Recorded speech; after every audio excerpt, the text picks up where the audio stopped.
Hey everyone, welcome back to Corporate Decoder, the place where we dig into the nitty-gritty of corporate filings to see if executives wear capes or just have messy desks. Well, today we are looking at Tejon Ranch Co., and it seems like even CEOs might be looking to trim some fat. So, what's the big deal with Tejon Ranch Co. and their latest report? It's all about a handshake deal that's getting a redo specifically when it comes to their CEO's pay. They had to file this update because they made a change to their CEO's compensation agreement, and under the rules, they have to tell everyone about it. This filing is like a public announcement saying, hey, we tweaked the boss's pay and here is how. The main story here is about Matthew H. Walker, the president and chief executive officer. Back in February of last year, he was appointed to lead the company and got a special pay package. This report is about an adjustment to that package, a voluntary move from Mr. Walker himself. It seems like the company is trying to cut down on costs, and Mr. Walker decided to pitch in by taking a haircut on his own bonus and stock options. This is pretty rare, honestly. Usually these contracts are pretty set in stone, but here Mr. Walker asked to reduce and delay some of the sign-on incentive part of his pay. So, what does this adjustment mean in plain English? Mr. Walker is essentially giving up $100,000 that he was supposed to get as a bonus. On top of that, some stock options that were supposed to become his just by staying with the company for a certain amount of time get changed. They're now going to be based on the company's stock price actually going up. This is a big deal because it means he only gets paid if the company's stock performs well. Let S break down the money. The total bonus that was originally planned was $800,000. Now it is going to be $700,000. That's a $100,000 reduction. A chunk of this was a cash payment originally set to be paid out in October of 2025. Now that $300,000 cash payment is split up. He gets $150,000 this year, then $100,000 next year, and a final $50,000 in 2027. So, less cash up front and spread out over a longer time. Then there are the stock units. Originally, he was supposed to get $300,000 worth of stock units that would become his simply for staying with the company until March 2026. Now, only $150,000 of those will vest as planned. Another $100,000 worth of those stock units are being converted into those price.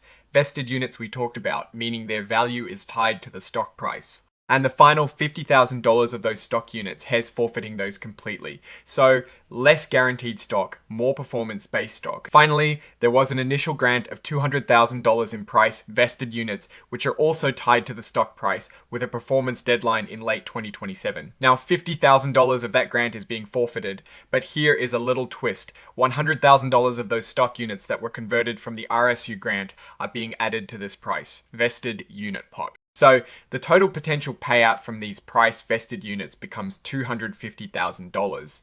This means that for this portion of his pay, he'll only get it if the stock price hits certain targets by the end of 2027. If the stock doesn't perform, he might not get any of this money. Mr. Walker's statement about this is really interesting. He says he voluntarily proposed this to show his commitment to improving the company's profitability and cutting costs. He made it clear that this decision aligns his pay more closely with the company's shareholders. That's a pretty strong statement about wanting to be in the trenches with the investors. Now, what else is in this report? Mostly it is about the amendment itself and legally required documentation.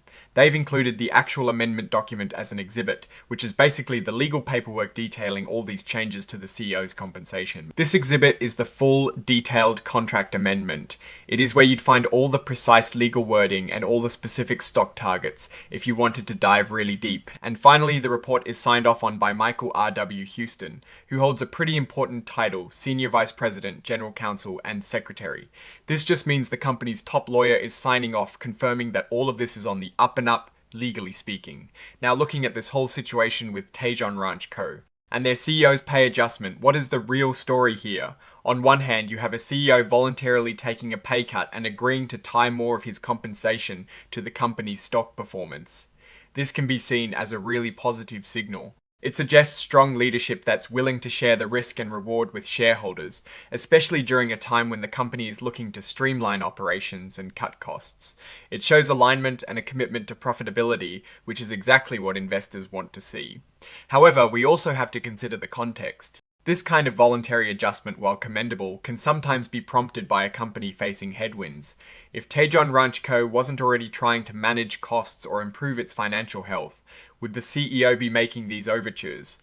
It is worth keeping an eye on the company's overall financial health. What we don't have in this specific filing are detailed financial statements for the immediate past period.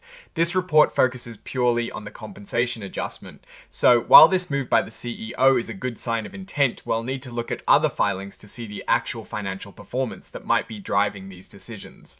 For Tejon Ranch Co., the direction seems to be one of fiscal responsibility and tighter cost controls, with leadership appearing to be on board. The notable risk here is always the market performance of their stock, as a significant portion of the CEO's pay is now directly tied to it. But the opportunity is that this alignment could foster better strategic decisions, and ultimately lead to improved shareholder value if the company executes well. My conclusion based on this report is that the company is signaling a period of significant internal focus on efficiency and financial discipline, led by a CEO who seems to be actively demonstrating that commitment. Alright, that is our breakdown of Tejon Ranch Co.'s latest filing. What is your take on these numbers and what they signal for the company's future?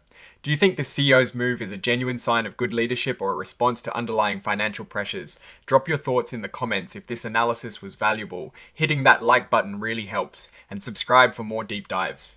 Don't forget to check out the Discord in the description. Thanks for watching. See you next time.